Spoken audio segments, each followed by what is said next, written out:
morning to our guests participating in the program today.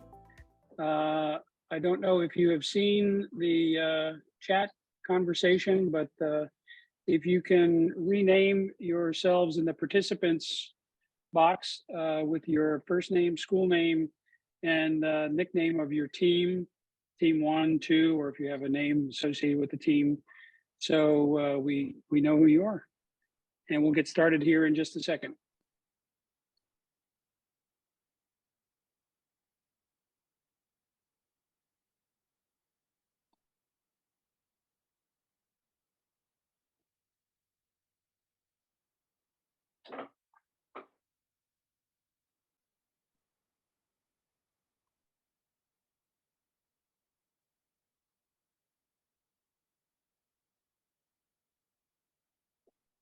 I just got a question. An anonymous attendee doesn't see the participants box. Does anybody see the list of participants in your Zoom screen? There's a button at the bottom that says participants. You can click on that and open a side window.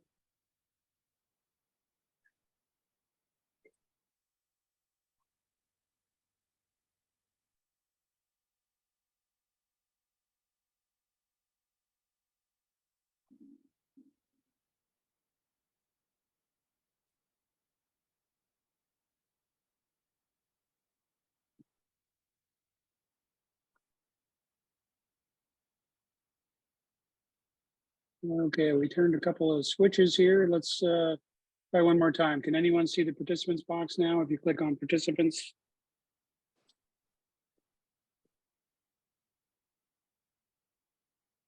Zoom never seems to disappoint.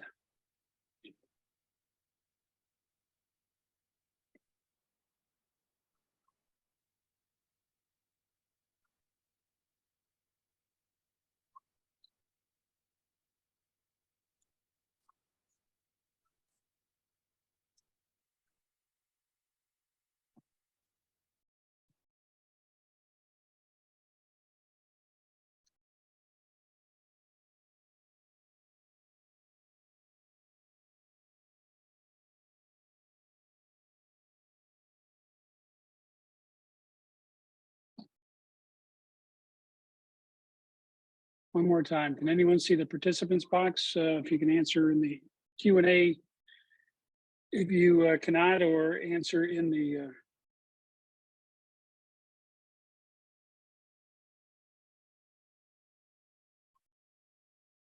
yeah, I'm sorry, that's what I mean, the chat box, not the participants.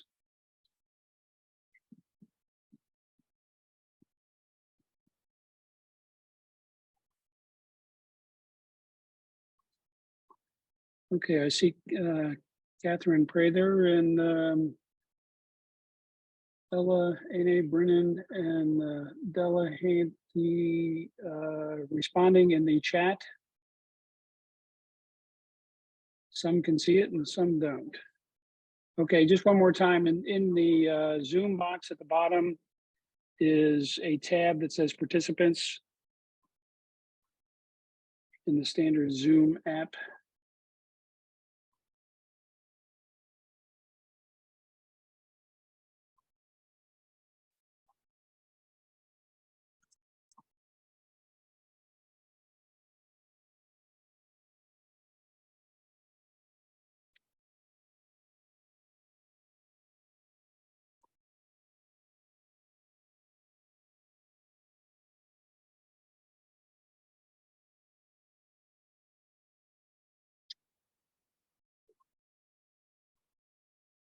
Okay, we've got some who can see it and some can't, so I'll repeat instructions that we put into the chat box, but feel free, if you can access the chat, to send us messages if you need assistance with anything.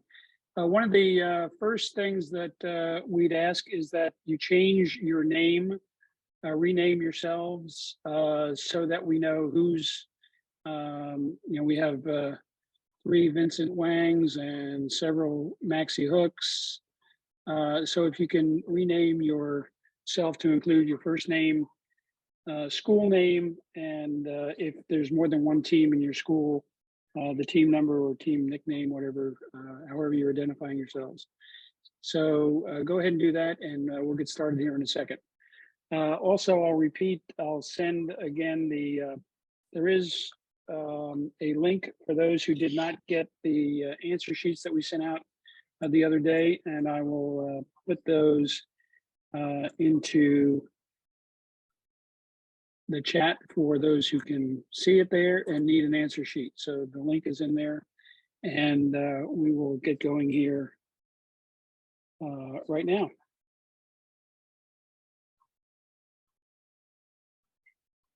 Okay, on behalf of the Tennessee World Affairs Council, welcome to the opening practice match of the 2022-23 Academic Worldquest Global Challenge season. I'm Patrick Ryan, president of the Tennessee World Affairs Council. Academic Worldquest is the flagship education program of the 90-plus councils network of World Affairs Councils of America. The TN World Affairs Council Worldquest program is named in honor of Anne Smedinghoff, a young American diplomat who was lost in the line of duty in Afghanistan some years ago. So to honor her memory, we've named our Worldquest in honor of Anne Smedinghoff. Academic Worldquest, as I mentioned, is our flagship program, and this is our 10th season of doing Worldquest. One of the greatest challenges facing our nation and our schools across the country is preparing youth for the globally interconnected world of the 21st century. America's ability to face economic and security challenges and seize new opportunities depends on an informed citizenry and a well-educated workforce. Academic Worldquest is a unique, competitive, and educational program that exposes students to the world outside our borders and prepares them for the challenges and opportunities of the 21st century. Founded in 2003, Academic Worldquest is a team game testing high school students' knowledge of international affairs. In the game, four-person teams compete by answering questions divided into 10 unique and engaging thematic categories. The winner is the team with the most correct answers. We'll jump into some slides here to help visualize our welcome remarks. Just a reminder that the calendar for our Worldquest season includes this and one other practice match, which will be held on January 29th, a Sunday afternoon, again at 1 p.m. Central Time. And we invite you to that, as well as to the Academic Worldquest Championship match, which will be an in-person event on March 5th, 2023 at Belmont University. You can see, if you wanted to go back through the practice matches, they'll be posted on our YouTube site. That's youtube.com/TNWAC. That's where we keep all of our videos, and we'll have these practice matches kept on the site there. After the March 5th match, the Tennessee World Affairs Council Championship team will advance to the World Affairs Councils of America National Championship match in Washington, D.C. on April 29th. Our World Affairs Council will provide transportation and lodging for the winning team and their teacher coach, and will arrange visits to international affairs institutions like think tanks, embassies, Capitol Hill, and more on the 2 days before the championship. Here you can see our website if you want more information on the study guide, the calendar, the topics, and anything else that you need to know. You can go to tnwac.org/Worldquest. Just a quick reminder of the categories today in the practice match. We'll be looking at securing the future of the world's wildlife, the Arctic Council, frozen cooperation, atrocity prevention and accountability, combating food insecurity, and economic sanctions, a double-edged sword. The second practice round will have current events, the country in focus, Ethiopia, the future of supply chains, battle of the century, autocracy versus democracy, and a second round of current events. For our practice matches and our state championship match, we don't use the great decisions topic, but we have a second current events topic in its place. The national championship match will have a topic called Great Decisions, which is based on a magazine published by the Foreign Policy Association. our winning team will be provided with copies of that magazine as they prepare for the national championship match. So for the practice match and the championship match, there'll be a second current events topic in place of the great decisions. Let me mention briefly the Tennessee Global Scholar Certificate Program. This is a way to recognize your involvement in global affairs activities. Each year we publish our check sheet, and basically you get 100 points and you become a Tennessee Global Scholar. You get the certificate and the medallion. Now, how do you get the points? Participate in Worldquest, participate in other activities outside the World Affairs Council, such as Model UN, maybe you're involved in hosting an exchange student, those kinds of things. So if you go to our website under education, you'll find the Scholar Certificate Program and the check sheet, and you can see the ways that you get your points. Again, welcome to our Worldquest competition. And what I would like to do now is to introduce our Education Outreach Coordinator, Catherine Kelly, who will talk about how the game is played and also share her recollections as a teacher coach of a winning Worldquest team and her trip to Washington. Great thanks to Catherine for heading up our academic Worldquest program at the Tennessee World Affairs Council. Thank you, Pat. I'm Catherine Kelly. I'm a retired teacher, having taught 30 years in metro schools, the last 12 years of which I was at MLK Magnet, and about the last 8 or 10 years I taught AP Human Geography. And I think most of you are familiar with that course. So what I'm going to do this afternoon is go through the rules and procedures, some of which we actually won't be going by today because this is strictly a practice match. Also, I'd like to emphasize that if by some chance you did not get access to the answer sheet template, don't worry about that. Just on a scratch sheet of paper, write down your answers to each of the categories, and you'll be able then to see how many were correct. What we intend for this experience today is to help make this whole process familiar to you and user-friendly. From a personal standpoint, I coach, and I put that in quotes, an academic Worldquest team from MLK in this winter and spring of 2016. We had a great time. And for those of you teachers and coaches out there, what my experience was that once the students got into the topics and they divided up the topics so each of them became experts on different categories, basically I just provided my classroom for them to practice and work in and to come up with some practice questions for them. Let me emphasize too that all of these questions are drawn directly from the study guide. All you have to do is read the articles and divide and conquer in terms of the topics, and I think that will help the process for all of you. And the exciting thing for us is that we did end up winning the Tennessee Championship, got to go to Washington, D.C., did some sightseeing and visited some think tanks, and a highlight was visiting the Russian embassy at a time when, you know, things weren't always great, actually not as bad as they are today between the US and Russia. But and we also had an amazing half-hour session with then Senator from Tennessee, Bob Corker, who happened to be head of the Foreign Affairs Committee. And that was a highlight and just a wonderful experience. And of course, the actual competition was a lot of fun too. You see students from all over the country. All right. So Mr. Ryan is going to help me out here by showing some slides as we go through the rules and procedures. Today's practice match will resemble the championship match in as many ways as possible, given the Zoom format.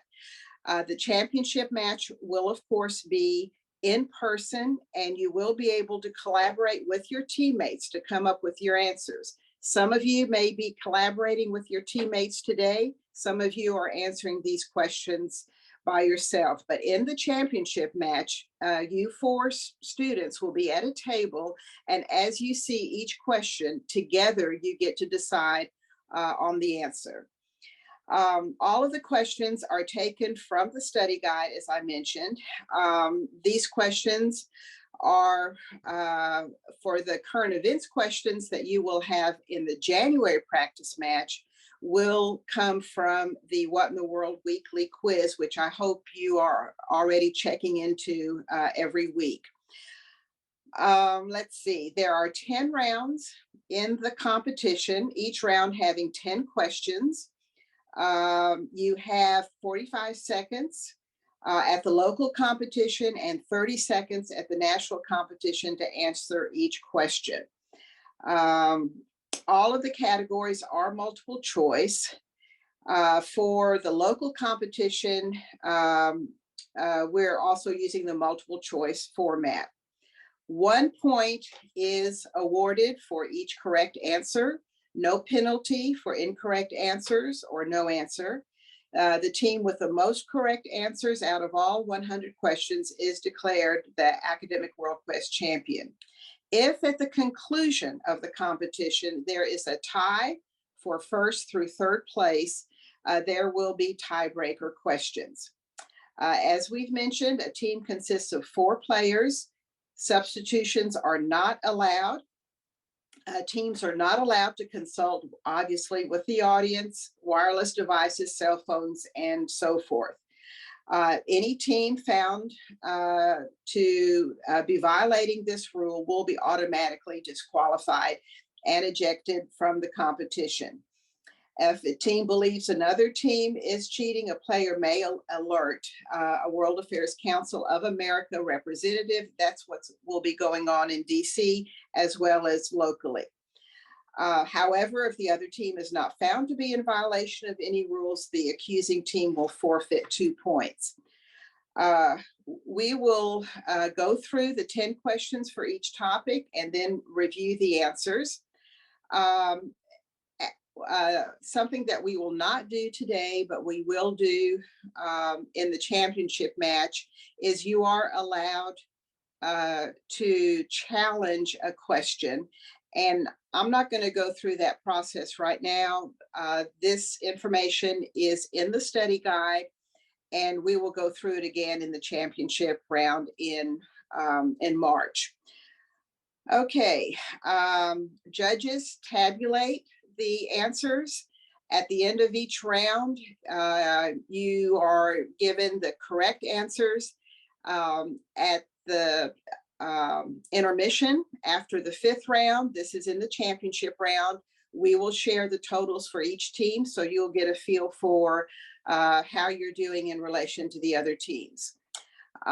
So hopefully today's experience, for those of you who haven't done this before, will give you a good feel for the nature of the questions and the competition. So I'm going to hand the program back over to Tennessee World Affairs Council President Pat Ryan to start the match. Good luck and have fun. And please, please, please let us know if you have any questions.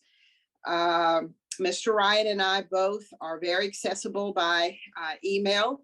And if any of you coaches would like for me to stop by, if you're in Middle Tennessee, not if you're in Alabama or Georgia, because we do have some schools participating from those states, I would be very happy to come by your school and meet with teams to go over any questions or strategies or anything like that.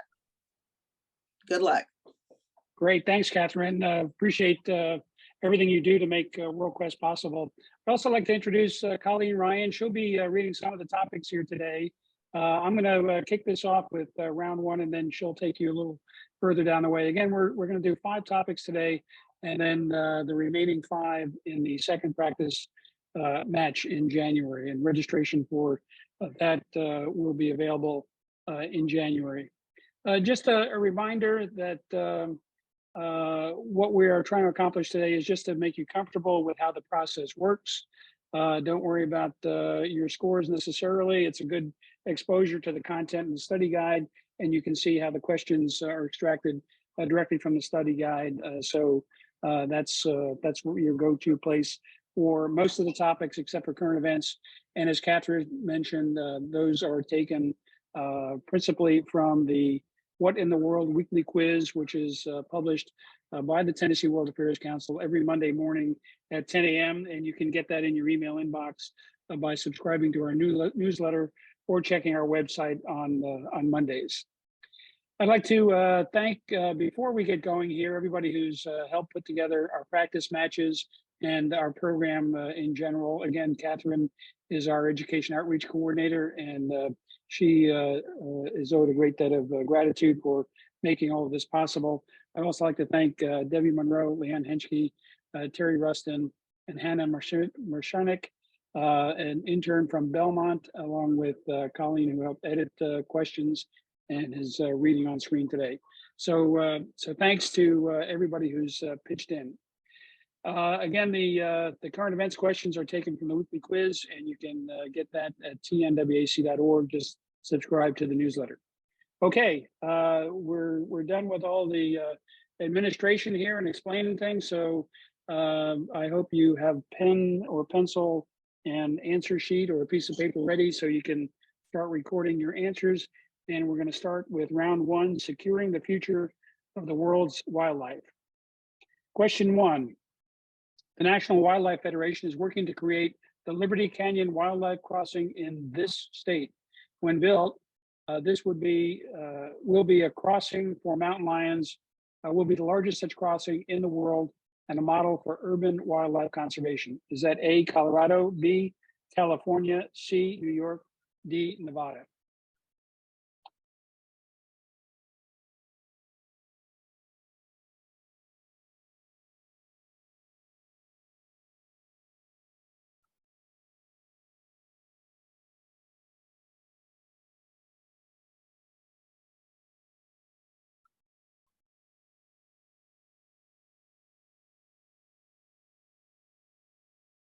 Question 2, which animal was reintroduced to the Mexican state of Chihuahua in November 2009 when 20 females and 3 males of this species were transported by tractor trailer from the Wind Cave National Park in South Dakota and released into Chihuahua at the International Cattle Crossing in southeastern New Mexico? A, cheetah, B, bighorn sheep, C, mule deer, D, bison.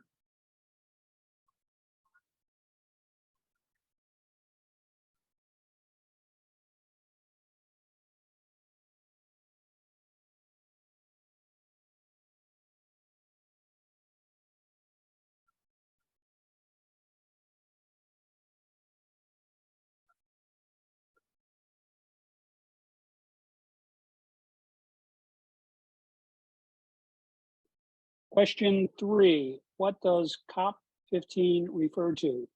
A, the 15 major goals or targeted areas that governments around the world have pledged to work towards relating to climate change, desertification, and biodiversity. B, the leading 15 industrialized global economies that have pledged to enact concrete legislation to address carbon emissions and global neutrality. C, the climate conference and 2-week summit that is meeting on December 7, 2022 for the 15th time in Montreal, Canada, to address global biodiversity issues. D, the treaty agreed upon in the 2010 Nagoya, Japan climate summit, in which participating governments pledged to expand nature reserves to 15% of the world's land area, among other goals. Again, you'll have about 30 seconds after the question is read to put together your answer.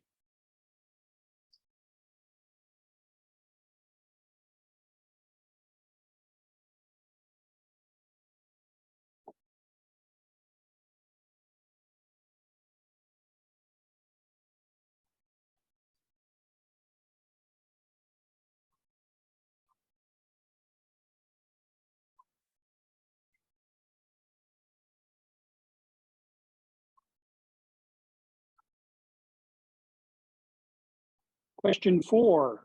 All of the following are threatening the marine biodiversity of the Galapagos Islands except for this. A, large upwellings of cold currents that usher in a rich soup of nutrients, helping support a food web containing abundant marine and terrestrial wildlife. B, a large Chinese fishing fleet not far outside the Galapagos Marine Reserve, a 53,000 square mile protected marine habitat created in 1998. C, food shortages are taking place in greater regularity due to intensifying El Nino events. D, increased global ocean warming. Again, that's threatening diversity except for one of those.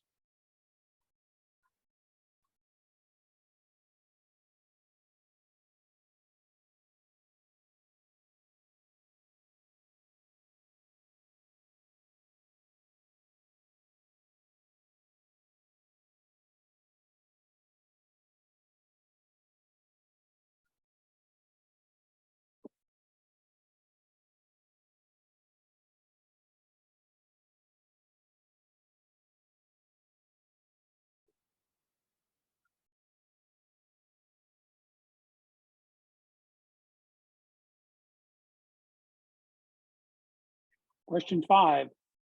When the public and politicians in the United States began insisting on environmental protection in the 1960s, conservation laws began passing in the 1980s, starting with the Blank National Interest Lands Act, which set aside 101 million acres of this state to be preserved as a monument, national park, or wildlife refuge to maintain one of the United States' last wild areas. A correction there, starting with the National Interest Lands Act. Which state was preserved as a monument? Was it A, California, B, Texas, C, Hawaii, D, Alaska?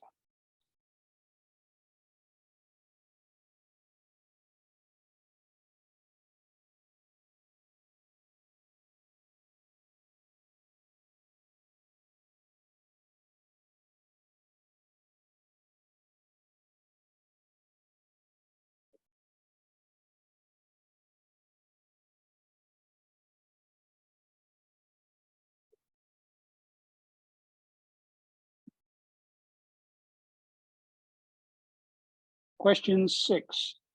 Saving wildlife benefits humans by ensuring food security, creating economic and cultural opportunities for people, and by protecting human health. It is well known that many modern and traditional medicines come from wild plants and animals, but studies have also shown that reduced biodiversity leads to this health-related negative impact on humans. A, increase in cancer. B, increase in the transmission of animal-borne diseases to humans.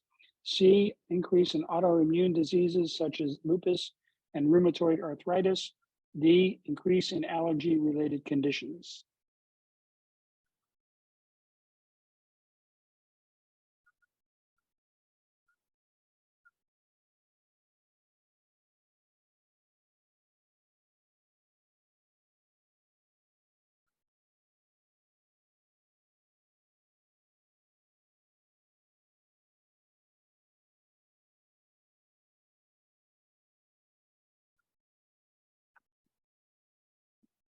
Question 7. Although it is estimated that about 8.7 million species populate our planet, 86% of all species on land and 91% in the oceans are yet to be discovered. Multiple scientific studies suggest that if no action is taken, as many as this fraction of all species could go extinct by the end of the century. A, 1/4, B, 1/3, C, 1/2, D, 3/4.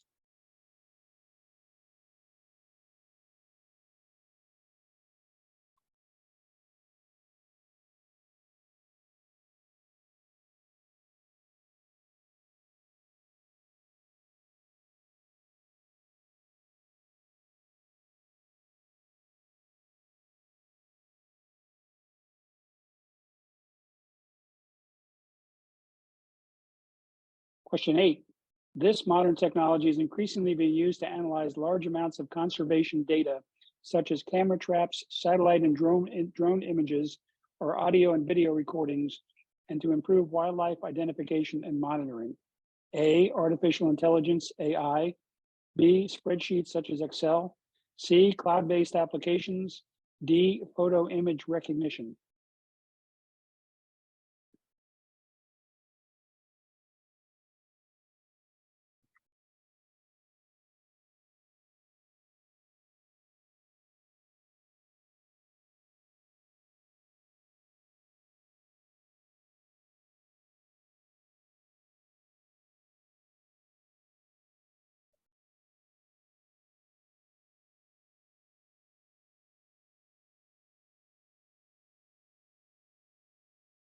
Question 9. 75% of emerging diseases are referred to by this term, which is used to describe pandemics, viruses, or any infections spread between people and animals. A, zoobiotic, B, zoonemic, C, veterinemic, D, zoonotic.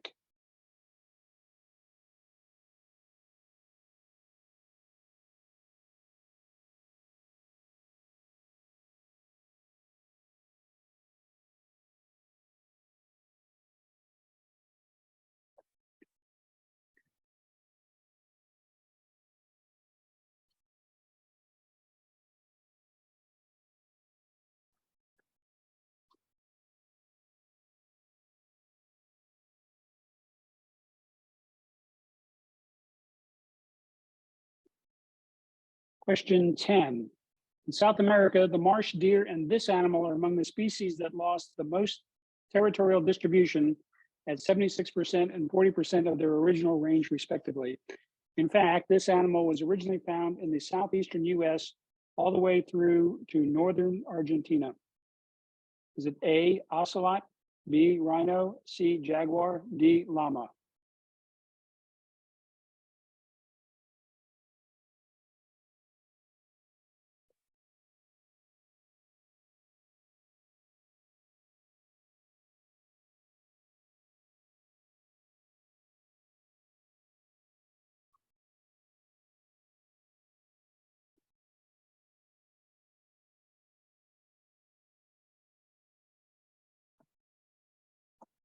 All right, that's the end of round 1 questions, and now we'll move to the answers. Make sure to check off your answer sheets. You won't be reporting any results today. This is for your own purposes, but keep track of your scores just to see how well you did. Round 1, securing the future of the world's wildlife. National Wildlife Federation working to create the Liberty Canyon Wildlife Crossing in this state. The correct answer is B, California. Question 2, which animal was reintroduced to the Mexican state of Chihuahua?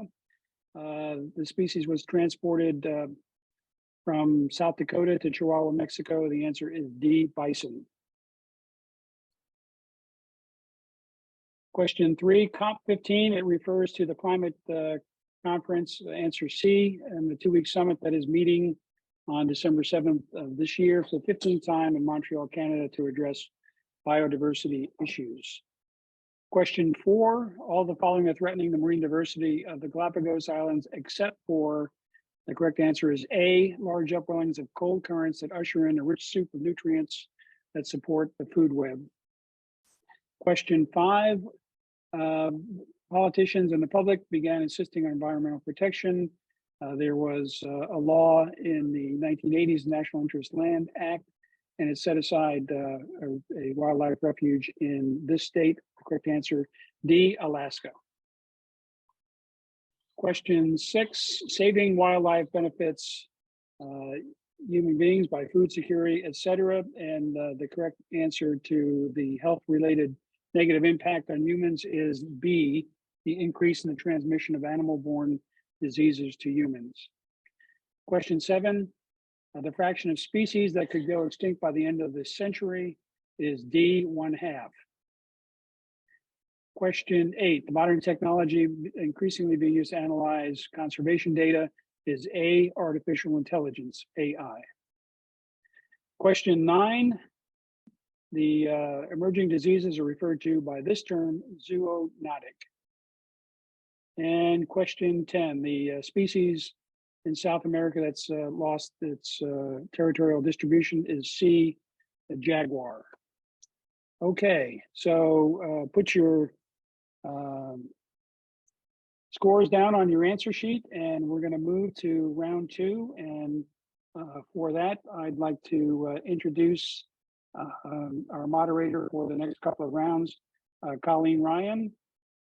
She is a practicing attorney in Nashville at the Nashville Legal Aid Society, but relevant to the Tennessee World Affairs Council. She's been a volunteer with us since middle school. She was a Worldquest competitor at Cookeville High School, went on to the University of Tennessee, focused on international relations, did a Fulbright scholarship in England, a scholarship in a master's program in China, and then Belmont University Law School, and is now an attorney in Nashville. And she is active as a staff volunteer and a member of the Tennessee World Affairs Council Advisory Committee. So Colleen, thank you for joining us today to take us through the next couple of topics, and I will turn it over to you.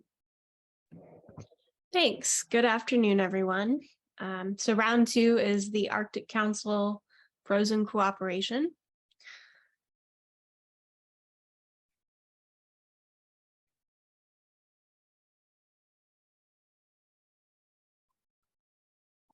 And question one, the Ottawa Declaration defines these states as members of the Arctic Council. They have territories within the Arctic and thus carry the role of stewards of the region. Which of these is not a member of the Arctic Council? A, Canada, B, Greenland, C, the Russian Federation, or D, the United States?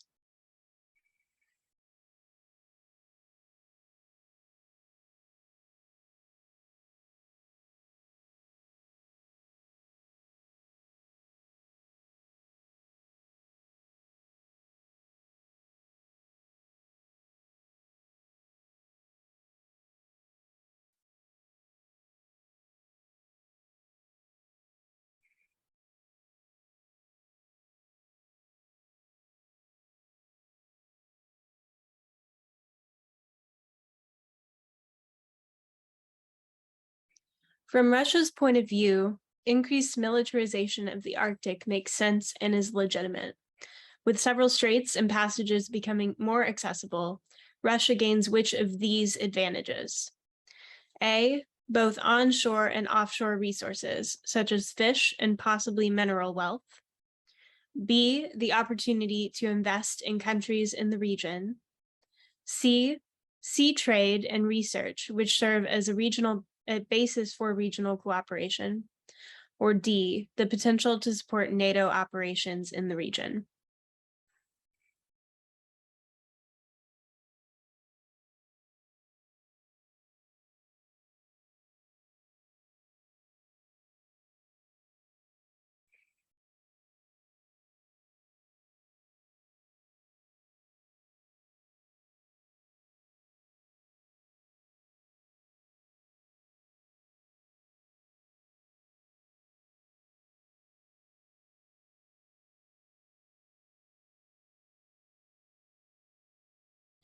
Question 3. The Arctic Research and Policy Act, or ARPA, of 1984 provides for a comprehensive national policy dealing with U.S. research needs and objectives in the Arctic. This organization is the lead federal agency for implementing Arctic research policy. A, the National Oceanic and Atmospheric Administration. B, the Department of Defense. C, the National Science Foundation, or D, the Arctic Council.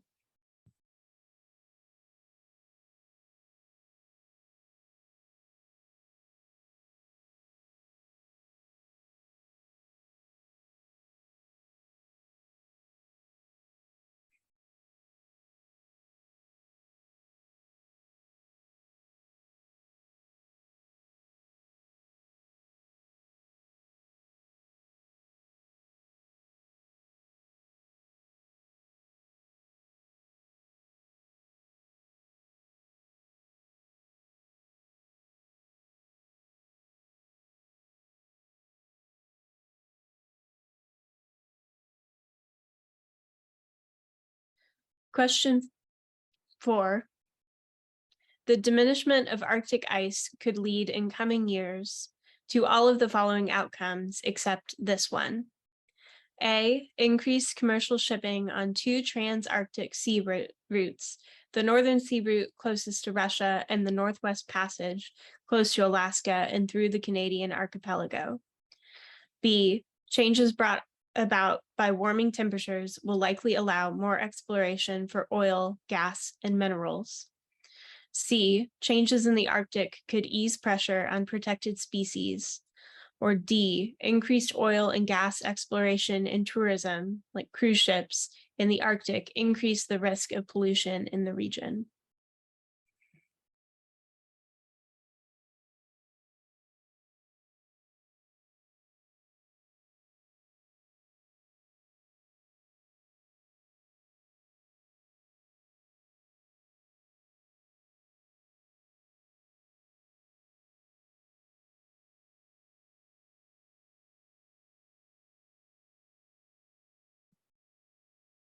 Question 5.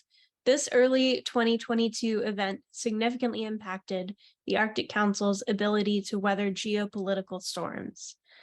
A, the Russian annexation of Crimea. B, the suspension of the Arctic Chiefs of Defense Forum. C, the nomination of the Arctic Council for the Nobel Peace Prize. Or D, the invasion of Ukraine by Russia.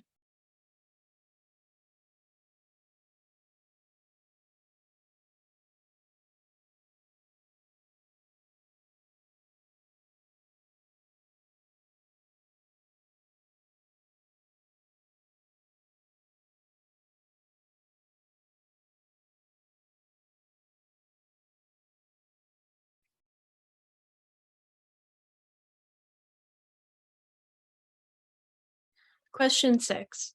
A new approach to Arctic governance is under discussion, with these nations forming a new international body known as Nordic Plus. A, Denmark, Finland, Greenland, native Arctic peoples, Norway, Sweden, and the United States. B, Canada, Denmark, Finland, native Arctic peoples, Norway, Sweden, and the United States. C, Alaska, Denmark, Finland, native Arctic peoples, Norway, Russia, and Sweden. Or D, Canada, Denmark, Finland, Norway, Sweden, and the United States.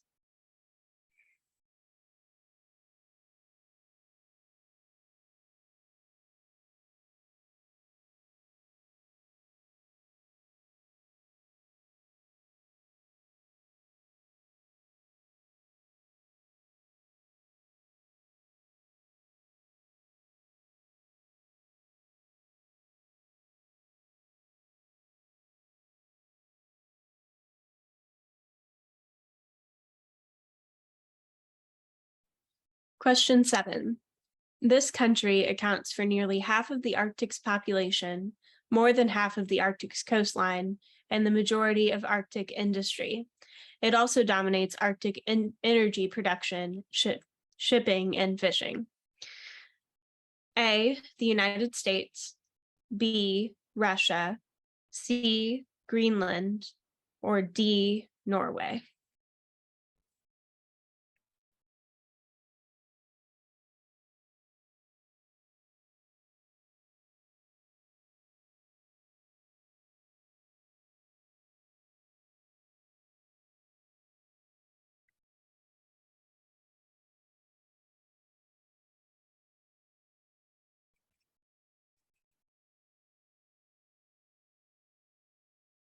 Question 8.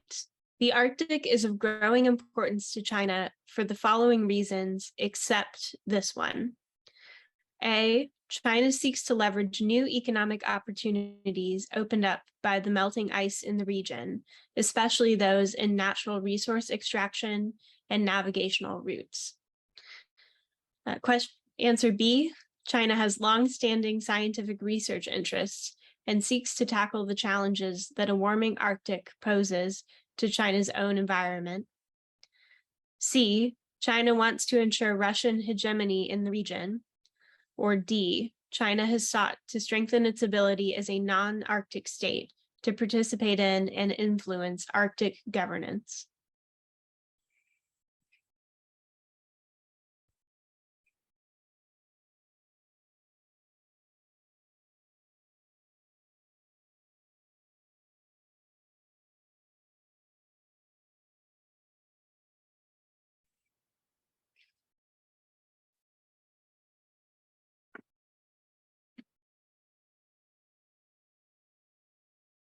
Question 9. The U.S. has 4 primary security interests in the Arctic region. Which of these is not one of them? A, ensuring the territorial defense of the United States. B, meeting treaty obligations in the Arctic region through the Atlantic Strategy. C, enforcing U.S. sovereignty in the region. Or D, ensuring the free flow of shipping and other economic activities in the region.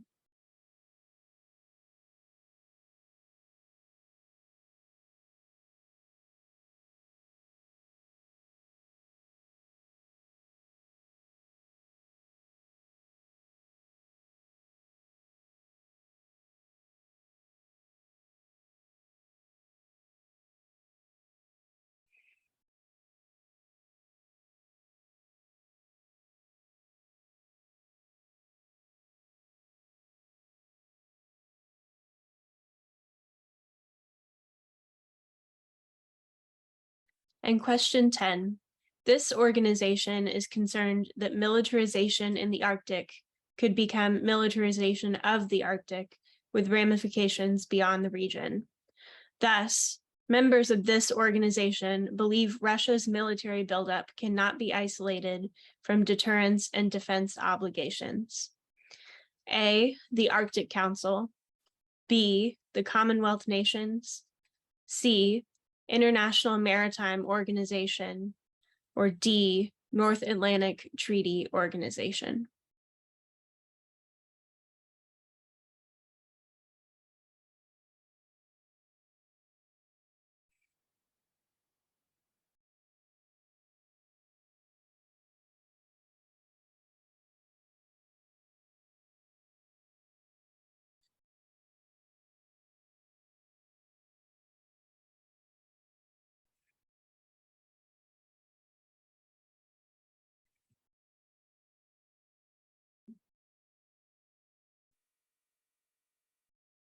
Okay, and here are the answers to round 2, the Arctic Council.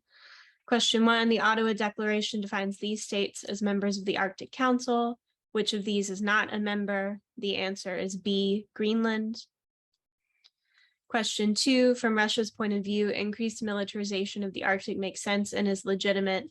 Russia gains which of these advantages? The answer is A, both onshore and offshore resources, such as fish and possibly mineral wealth.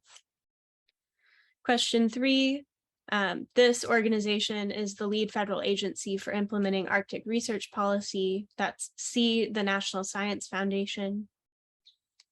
Question 4, the diminishment of Arctic ice could lead in coming years to all of the following outcomes except C, changes in the Arctic could ease pressure on protected species. Question 5, the answer is D, the invasion of Ukraine by Russia significantly impacted the Arctic Council's ability to weather geopolitical storms. Question 6, a new approach to Arctic governance is under discussion with these nations, which are B, Canada, Denmark, Finland, native Arctic peoples, Norway, Sweden, and the United States, forming Nordic Plus. Question 7, Russia is the country that accounts for nearly half of the Arctic's population. That's answer B. Question 8, the Arctic is of growing importance to China, except for the following reasons, which is C, China wants to ensure Russian hegemony in the region. Question 9, the US has 4 primary security interests in the Arctic region. Answer B, meeting treaty obligations in the Arctic region through the Atlantic Strategy is not one of them. And question 10, the North Atlantic Treaty Organization is concerned that militarization in the Arctic could become militarization of the Arctic. So that's answer D. So we'll move to round 3, which is atrocity prevention and accountability.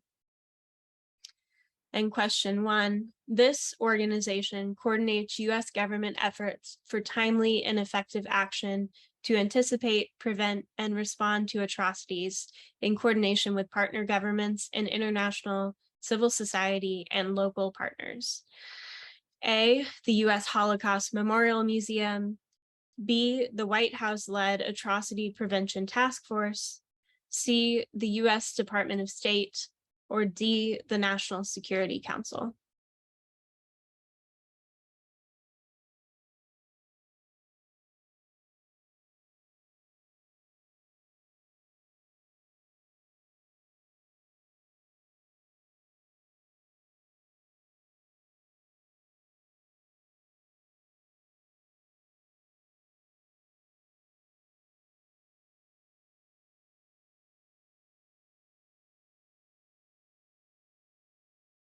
Question 2. By executive order, this body is not part of the coordinated U.S. effort to counter atrocities. A, the U.S. Coast Guard. B, the Department of Homeland Security. C, the Federal Bureau of Investigation. Or D, the intelligence community.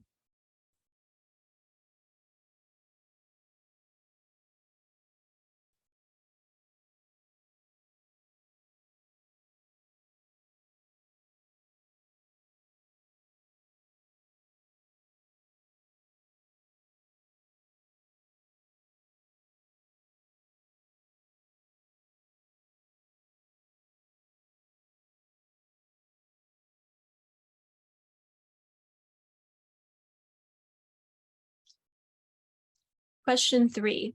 U.S. tools and policy initiatives for countering atrocities worldwide include all of these except A, diplomacy. B, trade and commercial diplomacy. C, strategic communications. Or D, clandestine intelligence.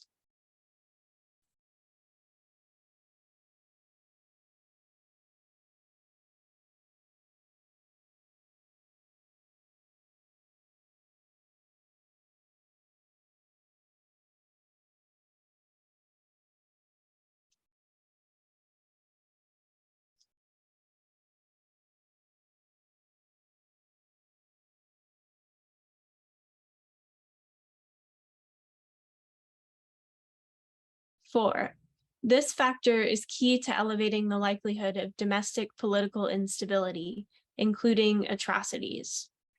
A, psychological susceptibility to social media misinformation by individuals and groups. B, a robust social media ecosystem with a developed attention economy. C, socio-political cleavages, including significant social and political polarization, anti-democratic or weakened democratic regimes, and severe governance or security crises. Or D, lack of access to social media and information sharing platforms.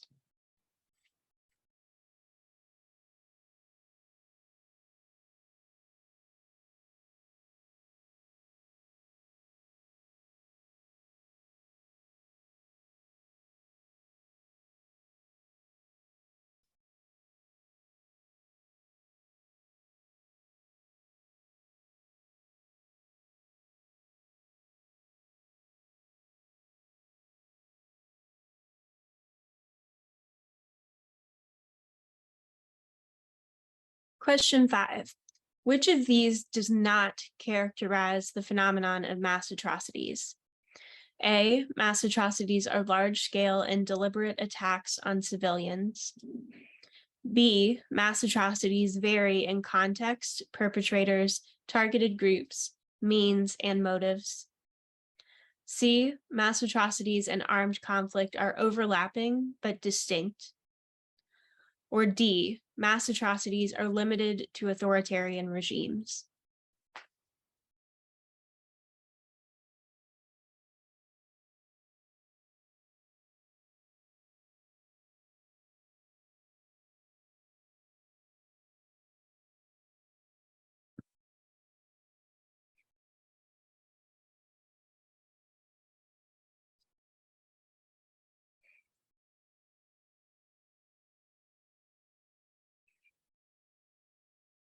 Question 6. Which of these is a challenge to fully understanding mass atrocities and designing preventative actions? A, the diversity in the nature of mass atrocities. B, the low socioeconomic status of affected populations. C, a lack of research interest from well-funded institutions. Or D, disagreement in the international legal community as to what constitutes a mass atrocity.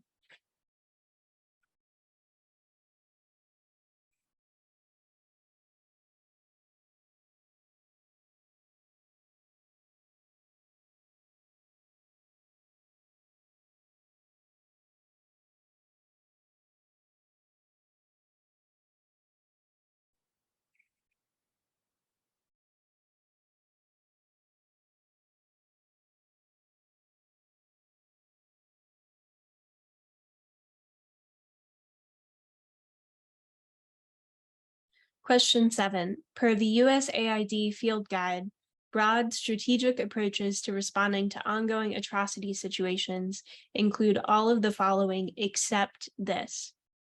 A, supporting mitigation or resolution of armed conflict. B, reserving atrocity prevention efforts for authoritarian regimes. C, supporting and improving protection for targeted groups. Or D, dissuading potential perpetrators.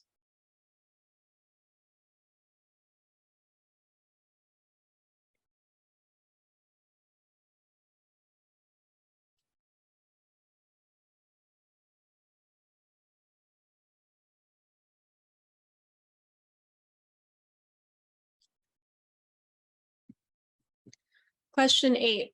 In March of 2022, Secretary of State Antony Blinken announced his determination that members of the Burmese military committed genocide and crimes against humanity against this primarily Muslim ethnic group. A, the Uyghurs. B, the Rohingya. C, the Yazidis. Or D, ISIS.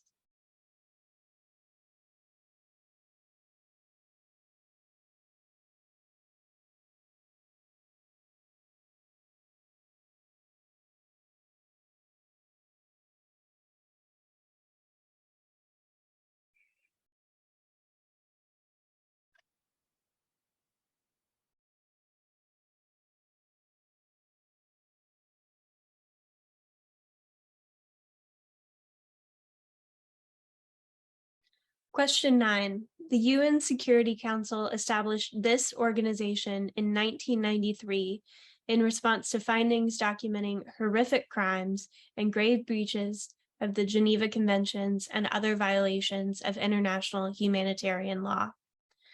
A, the International Residual Mechanism for Criminal Tribunals. B, the World Court. C, the International War Crimes Commission. Or D, the UN International Criminal Tribunal for the former Yugoslavia.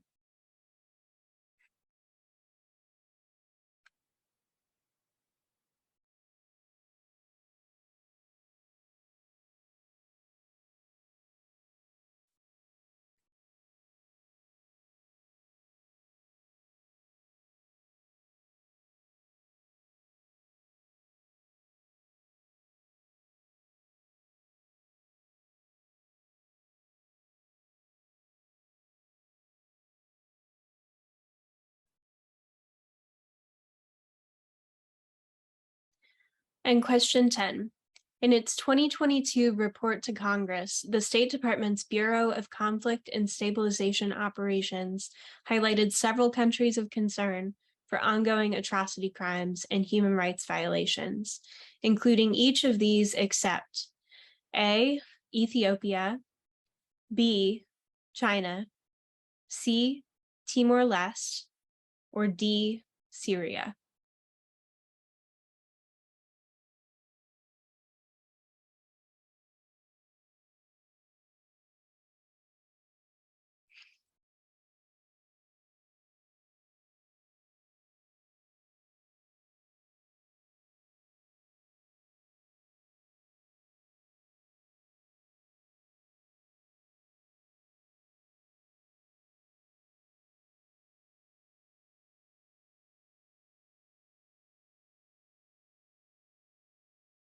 And now for the answers to round 3.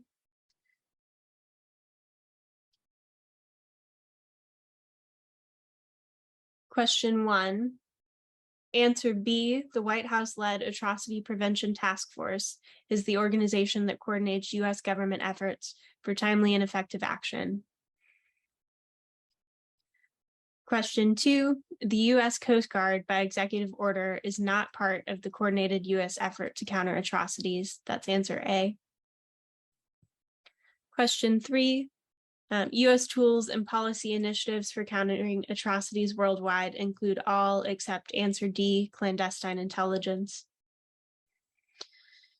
Question 4, it's answer C, socio-political cleavages, including significant social and political polarization, anti-democratic or weakened democratic regimes, and severe governance or security crises, is key to elevating the likelihood of domestic political instability.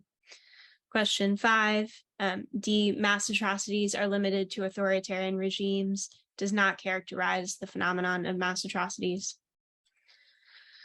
Question 6, answer A, the diversity in the nature of mass atrocities is a challenge to fully understanding and preventing mass atrocities. Question 7, per the USA Field Guide, broad strategic approaches to responding to ongoing atrocity situations include all of the following except B, reserving atrocity prevention efforts for authoritarian regimes. Question 8, in March of 2022, Secretary of State Antony Blinken announced his determination that members of the Burmese military committed crimes against humanity against the Rohingya ethnic group. Answer B.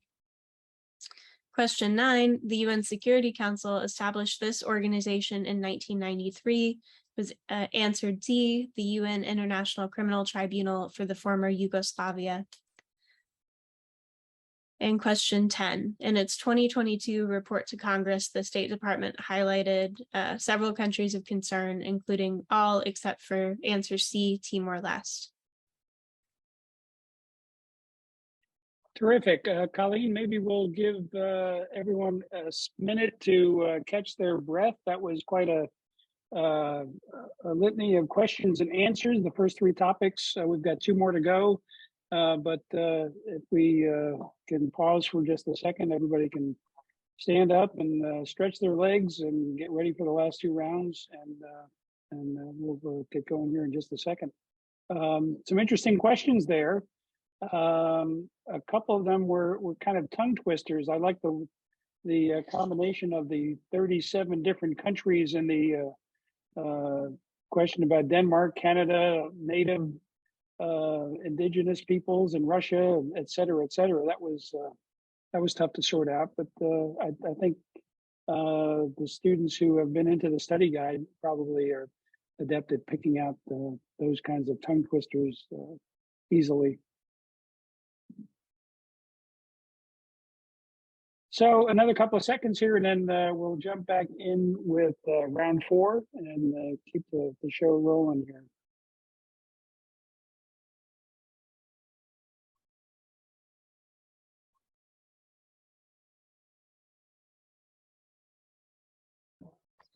Round 4 is on food insecurity. And question 1, many regions and countries around the world have faced food insecurity problems. There are many world organizations that have contributed to alleviate the food shortage and thus the suffering of women, men, and children. This organization has distributed 4.4 million metric tons of food in 2021.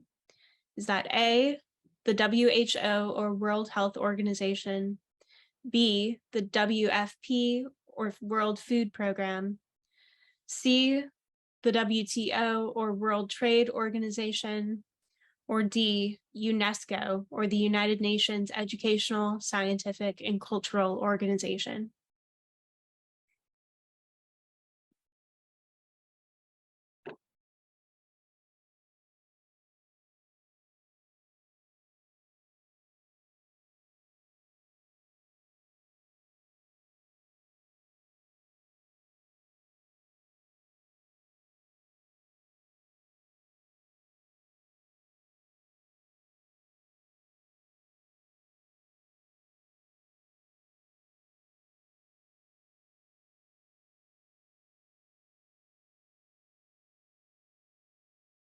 Question 2.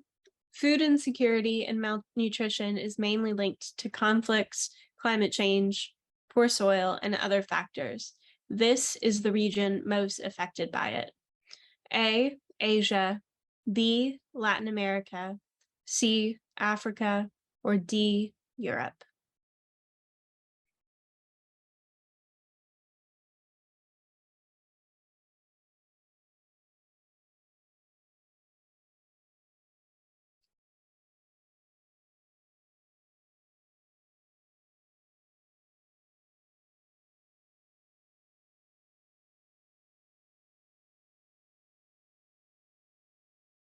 Question 3. Besides climate changes and conflicts, the lack of fertilizer can hamper the food production in coming years. The UN Secretary General, Antonio Guterres, mentioned in a recent interview that if the fertilizer market doesn't normalize by 2023, there won't be enough food worldwide. This country is unwilling to normalize the fertilizer market. A, Russia, B, Uganda, C, Germany, or D, Canada.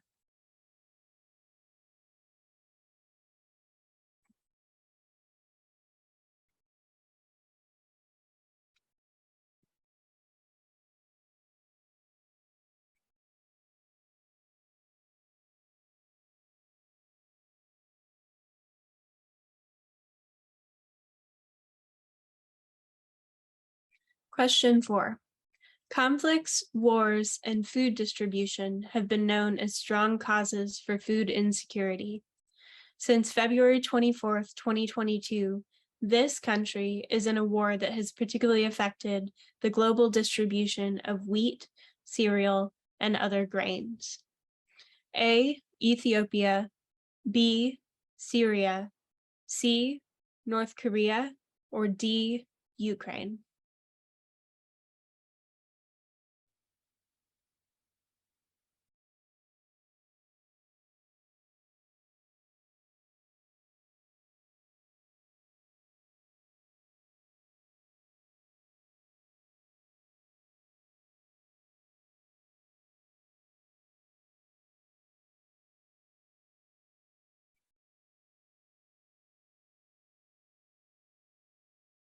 Question 5.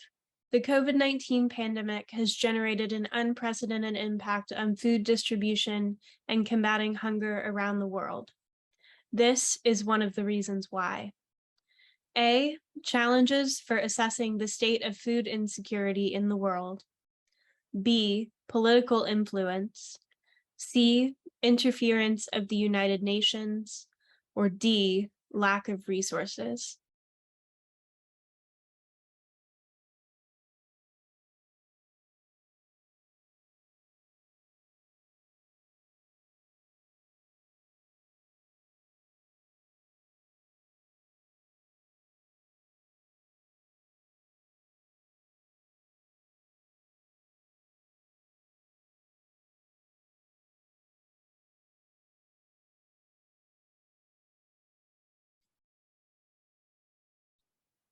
Question 6. In 2021, the FAO, or Food and Agricultural Organization of the United Nations, showed data on how different regions were affected by hunger. These regions were first and second most affected. A, Oceania and Asia. B, Latin America / Caribbean and Africa. C, Asia and Africa. D, Africa and Asia.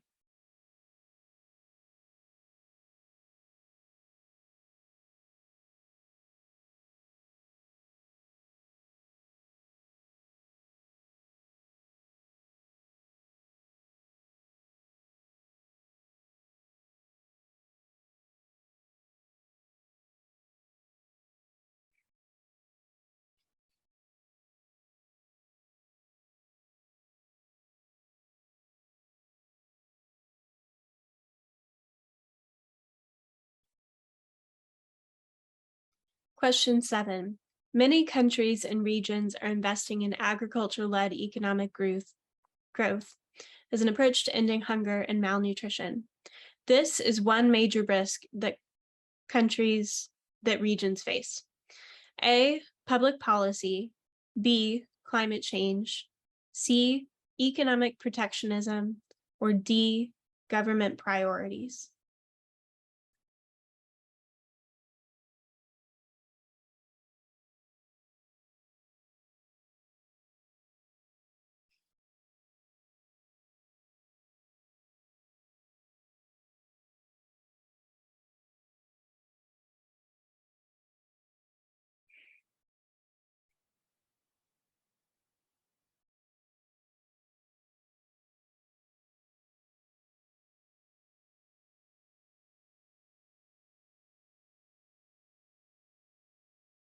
Question 8. The World Food Bank has issued a food security update where it reads that food prices inflation is 83.1% of the 166 countries, affecting low, medium, and high income countries. This global trend of high inflation is mainly due to A, food distribution, B, the COVID-19 pandemic, C, a strong US dollar, or D, World Trade Organization policies.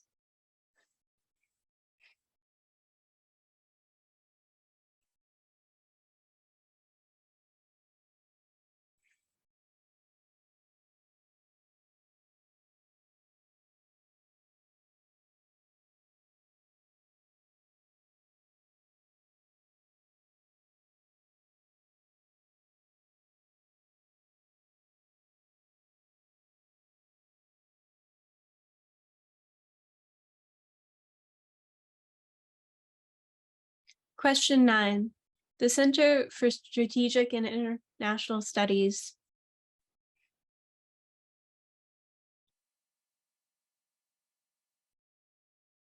The Center for Strategic and International Studies wrote about natural disasters and migration issues affecting poorer countries.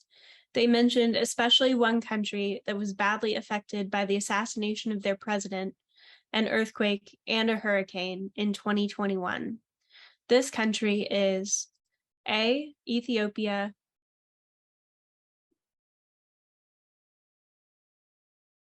B, Haiti, C, Dominican Republic, or D, Thailand.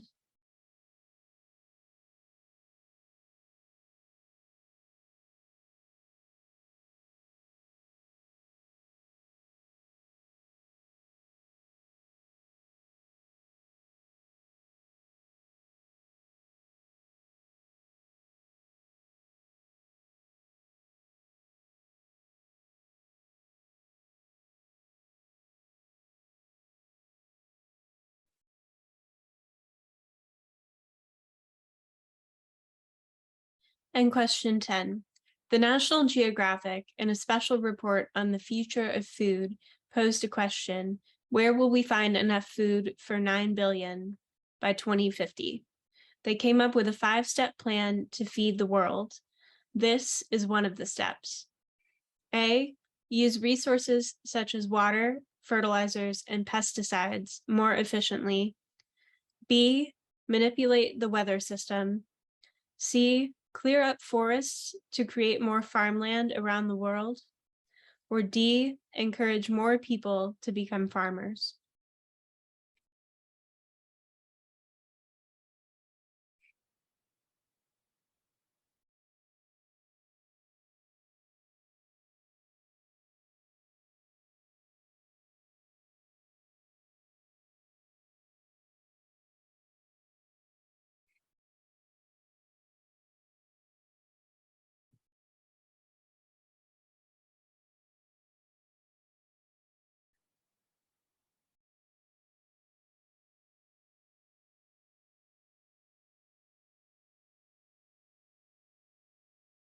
And for the answers to round 4, question 1, it's answer B. The World Food Program has distributed 4.4 million metric tons of food in 2021.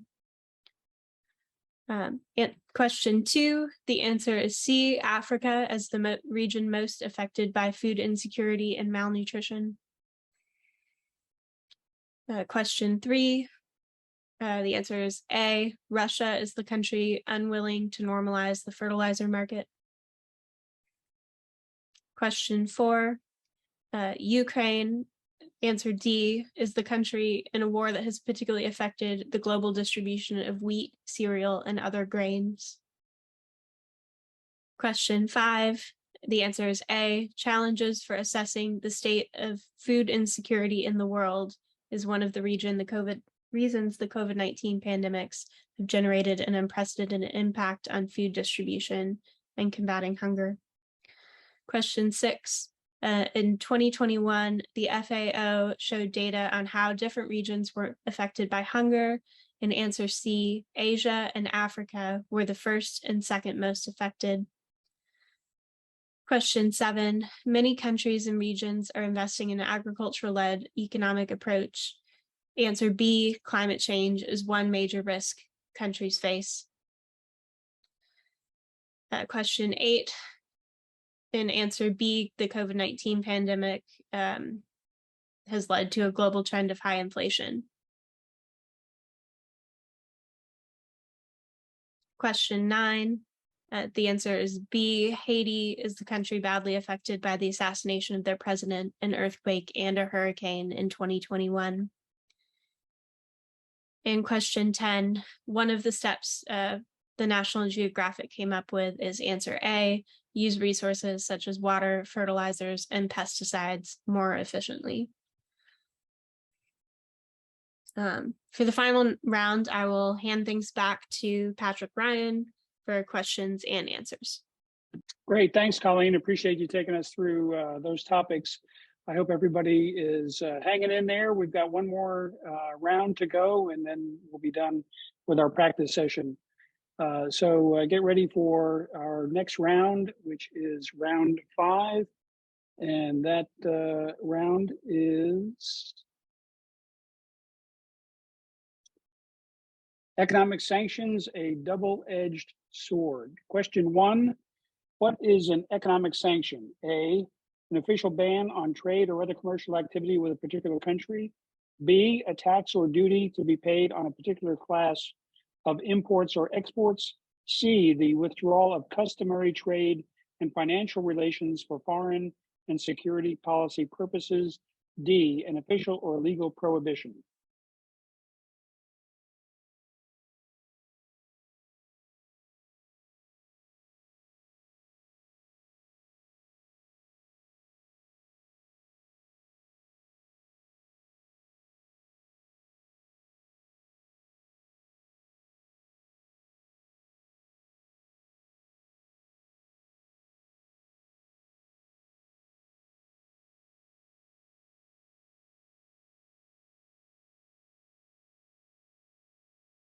Question 2, according to the video, sanctions, do they work? Lessons learned from North Korea, Iran, Cuba, and Venezuela. How long has North Korea been under US trade sanctions? A, since the post-World War II division of the Korean Peninsula. B, since the Korean War. C, since President Reagan imposed sanctions. D, since President George W. Bush declared them among the axis of evil.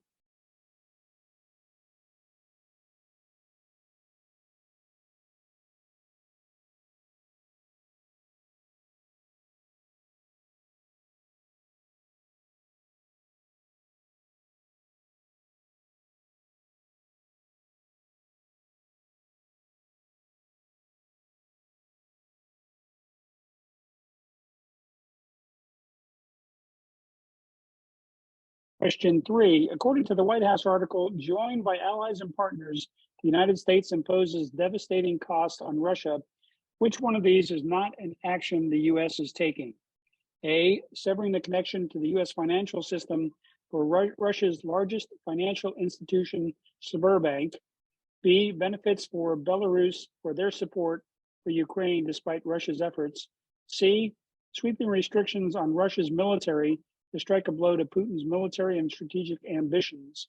D, new debt and equity restrictions on 13 of the most critical major Russian enterprises and entities.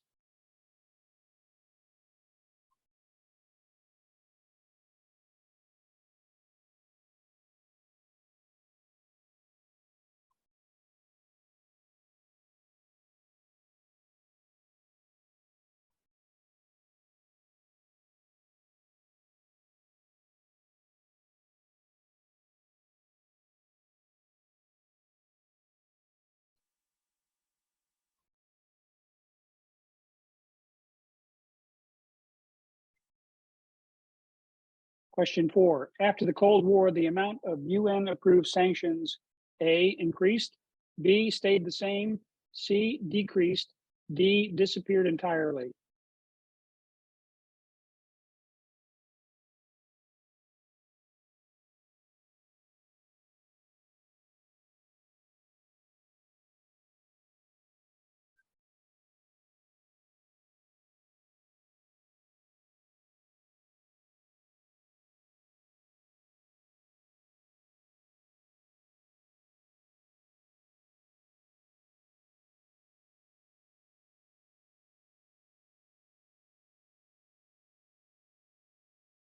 Question 5, thanks to Russia, which is now the strongest performing currency in the world? A, rupee, B, renminbi, C, ruble, D, hryvnia.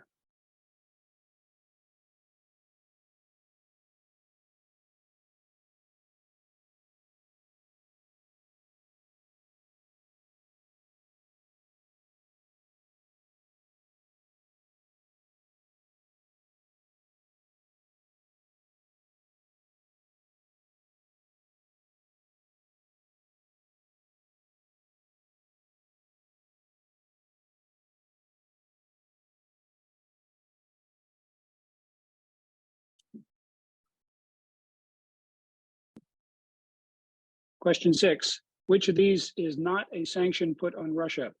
A, removing several major Russian banks from the SWIFT payment clearing network. B, restricting imports of Russian oil. C, cutting off high-tech components and microchip exports to Russia. D, denied access to certain waterways in Europe.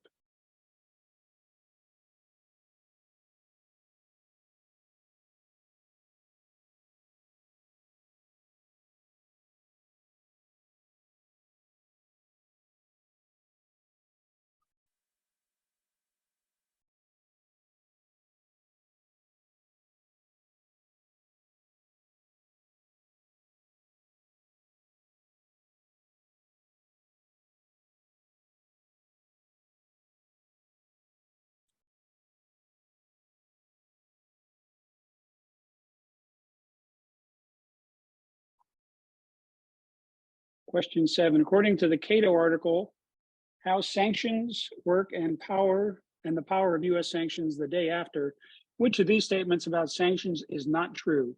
A, they help keep communist leaders at bay. B, they almost always fail to achieve their goals. C, they degrade public health. D, they can reduce the economic performance of the targeted state.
Question 8, there are 4 broad categories of changes in the Biden administration's Cuba policy update. Which is not one of those categories? A, facilitating family reunification. B, expanding authorized travel. C, easing restrictions on remittances. D, these are all categories under which the changes fall.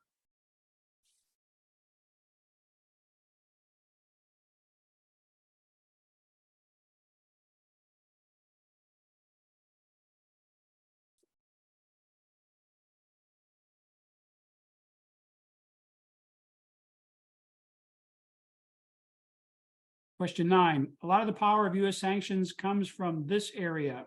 A, trade, B, commerce, C, finance, D, tech transfer.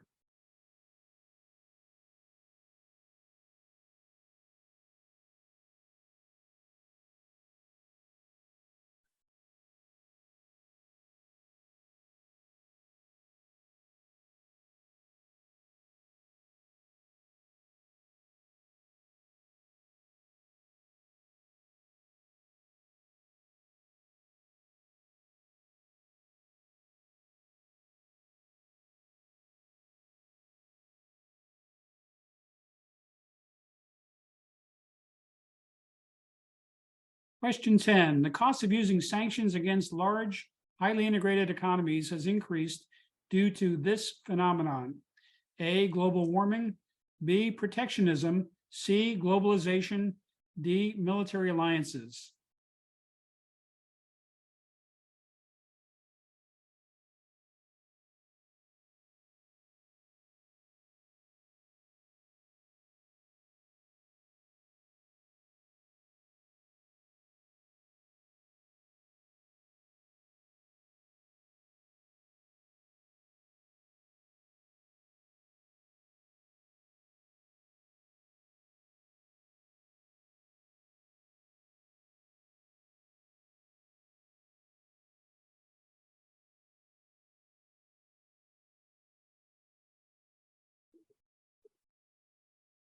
All right, that's the end of round 5 questions. Now we'll get to the answers for economic sanctions, double-edged sword. Question 1, what is an economic sanction? Correct answer is C, the withdrawal of customary trade and financial relations for foreign and security policy purposes.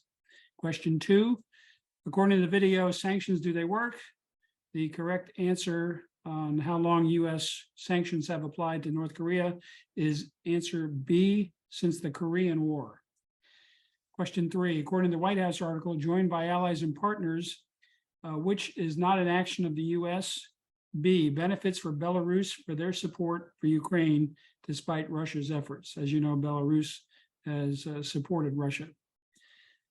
Question 4, after the Cold War, the amount of UN-approved sanctions, answer A, increased. Question 5, thanks to Russia, which is now the strongest performing currency in the world, C, the ruble. Question 6, which is not a sanction put on Russia, D, denied access to certain waterways in Europe. Question 7, according to the Cato article, how sanctions work, which is not true, answer A, they help keep communist leaders at bay. And question 8, 4 broad categories, which is not one of the categories for the Biden administration's Cuba policy. D, they are all categories under which the changes fall. And question 9, a lot of power of US sanctions comes from this area, and the correct response is C, finance. And the last question, the cost of using sanctions against large, highly integrated economies has increased due to this phenomenon. The correct answer is C, globalization. So thank you for participating in the practice round. We have a couple more comments here before we go. Take a look at your scores. I hope that this matched your expectations based on your review of the study guide. Again, all the questions come from the study guide. In the next practice round, we'll again be using questions from the study guide for the topics other than current events, which come from the What in the World weekly quiz. And you can follow that quiz either on our website, tnwac.org, every Monday, or in your email inbox. If you go to the website and subscribe to our newsletters, you'll get all of our information about programs as well as the weekly quiz. Catherine Kelly is back with us, and she has a couple of comments about the quiz, excuse me, not the quiz, the practice rounds, and the championship match, and some rewards for teachers who are participating in the program. Catherine? Okay, I hope all of you found this process to be helpful. A couple of reminders, and I thought students, you would be interested in knowing this as well. This year, for the first time, the teachers, the coaches, sponsors, of the first place, second, and third place team will be receiving cash prizes to use in the classroom or at your school. First place will be $500, second place $300, and third place $200. So students, I thought you might want to know this as well. Secondly, we would really appreciate knowing if you run into any trouble accessing any of the articles. We have gone through them to see if there are problems. And for example, and this is a heads up for the January practice match, the second article under U.S.-Ethiopian relations. So one of the topics will be in the practice round in January is country in focus, Ethiopia. There is an article from the Ministry of Foreign Affairs of Ethiopia called Ethio-US Relations. When you click on that, there is a notification of an internet security risk. Obviously, we don't want anybody to experience that. So there will not be any questions coming from that article. There may be a couple of other problem articles as well. We will let the coaches, the team sponsors know that. And if any of you run into any problems, please have your sponsor, your teacher communicate with us regarding that particular article. So best wishes as you continue this process. Hopefully you found today helpful, and we look forward to seeing you again last Sunday in January. Back to you, Pat. Thanks, Catherine. Appreciate that update. Again, that information will be provided by email to the teachers. And again, we do look forward to seeing you back on January 29th for the second practice round, topics 6 through 10. I hope you'll be signing up for the newsletter so you can get the What in the World weekly quiz. And back into the study guides, we are ready to answer any questions you have, suggestions on how we can improve the program.